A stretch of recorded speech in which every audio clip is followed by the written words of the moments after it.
Bonjour à tous, c'est Mia du programme d'accompagnement Activer les déclencheurs de la fertilité. Je suis ravie de vous retrouver aujourd'hui.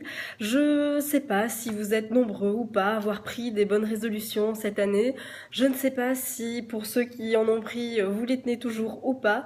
En tout cas, toujours est-il que moi j'ai quelque chose à vous proposer qui pourrait véritablement changer votre façon de voir les choses et qui surtout pourrait considérablement augmenter vos chances de réussite.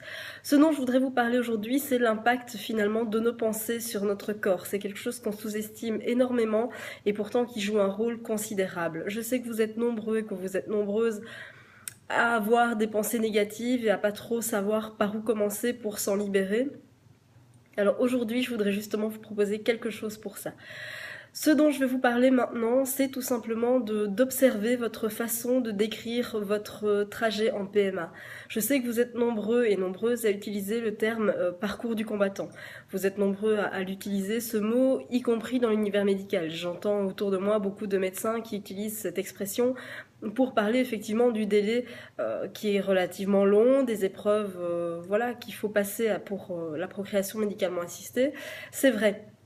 Toujours est-il que le fait d'utiliser ce terme ne fait que rendre cette période encore plus lourde, y compris pour ceux qui démarrent la PMA et qui n'ont encore jamais vu ce que c'était.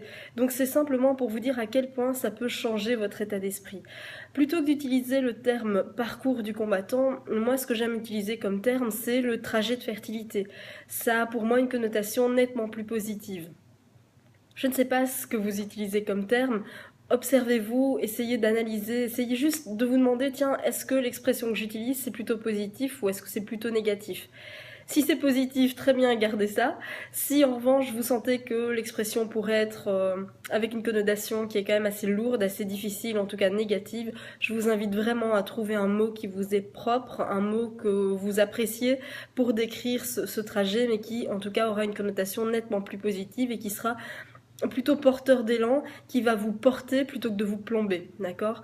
Donc vraiment utiliser des mots comme trajet de parentalité, parcours de fertilité, peu importe. Voilà, à vous d'utiliser un terme qui vous est propre, mais vraiment choisissez un mot qui se veut plutôt le plus positif possible. J'espère que c'est clair. J'espère vraiment que ça vous aidera aussi à comprendre à quel point nos pensées ont un impact énorme sur notre corps. Notre état d'esprit, évidemment, conditionne aussi notre corps. Donc vraiment, réfléchissez bien au poids des mots que vous allez utiliser. J'espère que cette astuce vous sera utile. Je compte sur vous pour la mettre en pratique.